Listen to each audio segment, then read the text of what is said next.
The single most important camera setting in photography is called aperture. It's so important because it has a ton of different effects on your photos. If you don't know what aperture is, it's just an opening inside of your lens that can change size. Hopefully you can see that I'm changing the size of the aperture in this lens. And in today's video, I'm going to go through every single effect that aperture has. A lot of times you'll only hear about 2 or 3, but really there's actually more like a dozen. So hopefully this video is useful for you. Here we go.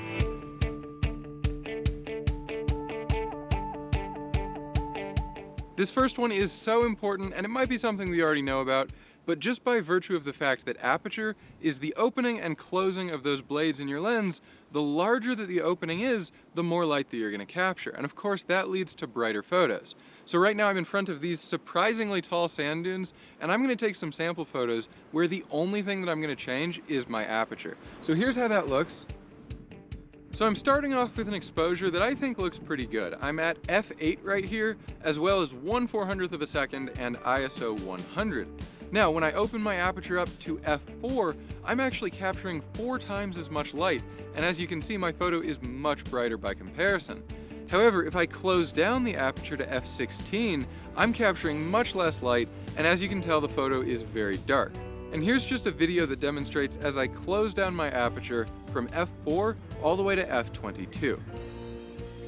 So this effect of aperture is obviously one of the biggest and most important, but there's actually one other effect that I think matters even more, and that is called depth of field. Now, depth of field is just how much of your photo is sharp versus out of focus.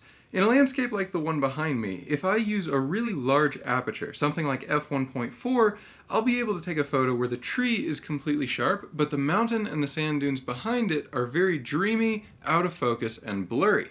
However, if I use a much narrower aperture like f16, then I'll be able to take a photo where everything from the front to the back of the picture is completely sharp.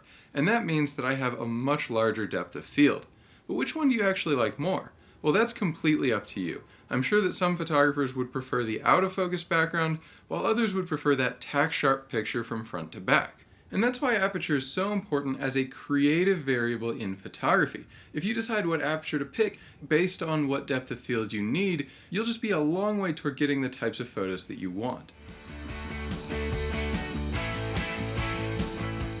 Now, before the light completely runs out, I do want to talk about one other thing that aperture does in photography, which is kind of related to depth of field. And that is that it affects how any dust spots that have landed on your camera sensor are going to look in your photo. What I mean by that is pretty simple. Take a look at this picture.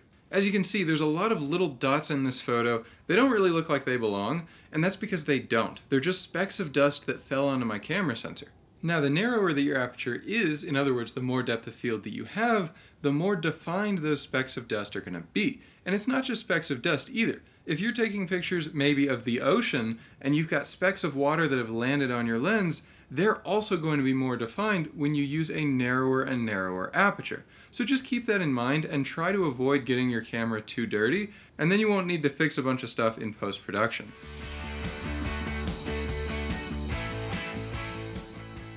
Something else that aperture does is it actually affects how sharp your photos are. And that's because it isn't easy to design a sharp lens, especially when you're talking about the widest aperture settings. So behind me right now, I've got a hill with a lot of sand on it. It's a pretty good example spot to just test some sharpness. So as you can see right now, I'm popping up 2 photos. The first one is taken at f1.8, and the second is at f5.6. When I zoom in on the corners, you can definitely tell that the f1.8 photo isn't as sharp as the one taken at f5.6. And that's exactly what I'm talking about. It's not that you can't use those wider aperture settings, but when you do, you just have to be aware that you might lose a little bit of sharpness.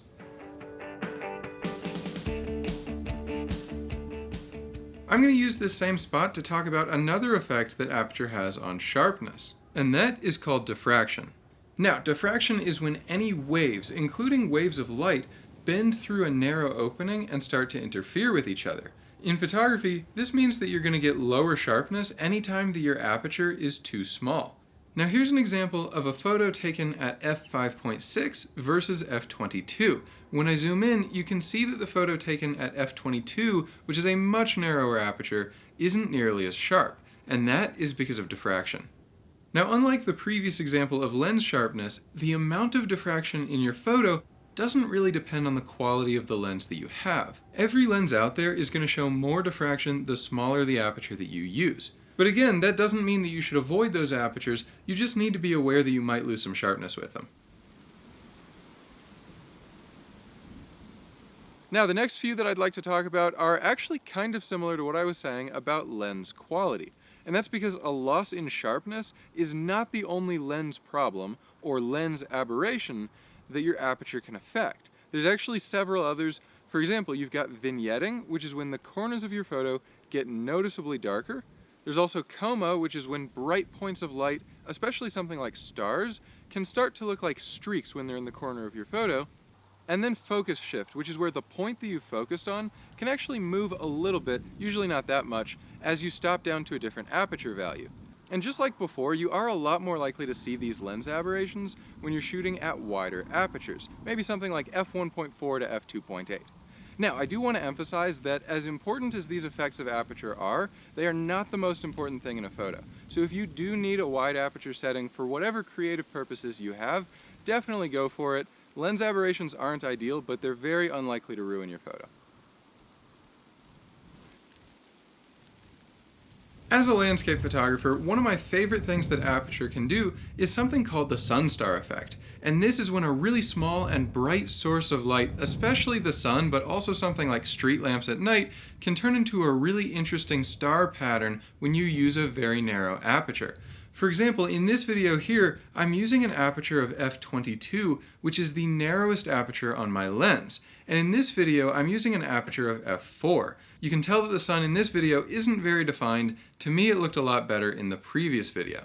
Now, the actual aperture of f22 is probably going to be overkill most of the time. Remember, an aperture that's that narrow is going to have a lot more diffraction.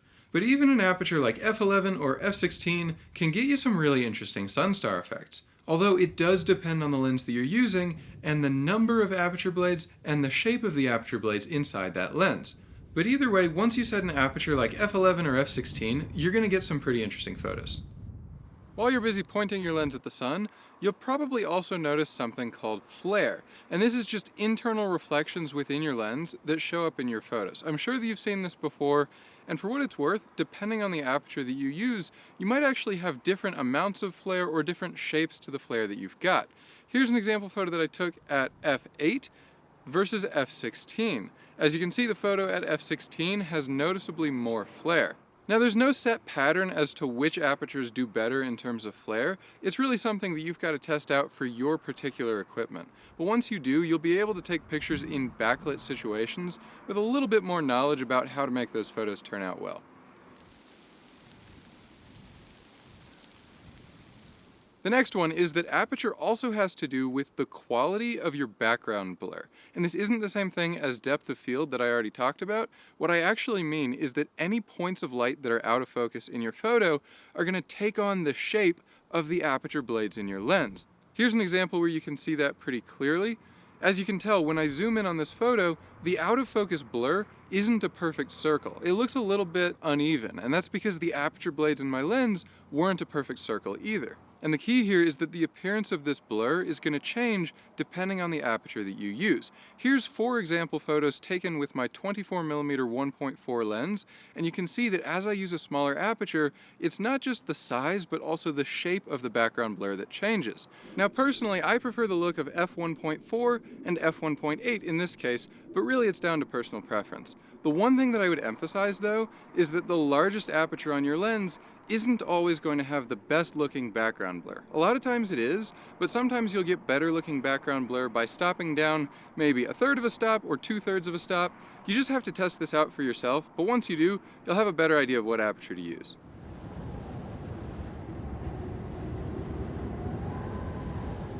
As the day wraps up, I'll also wrap up this video by talking about one last thing that aperture can do in photography.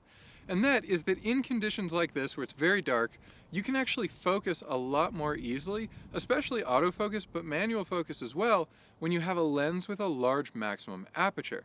For example, for the 2 videos that I'm showing right now, the lens on the left has a maximum aperture of f1.4.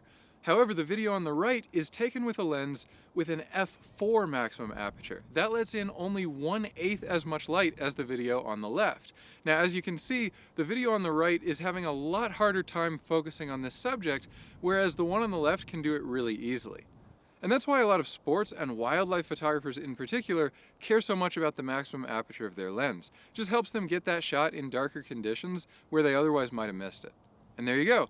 That's everything that Aperture does in photography. I hope you learned something from this video. It's certainly more than just capturing light and changing depth of field.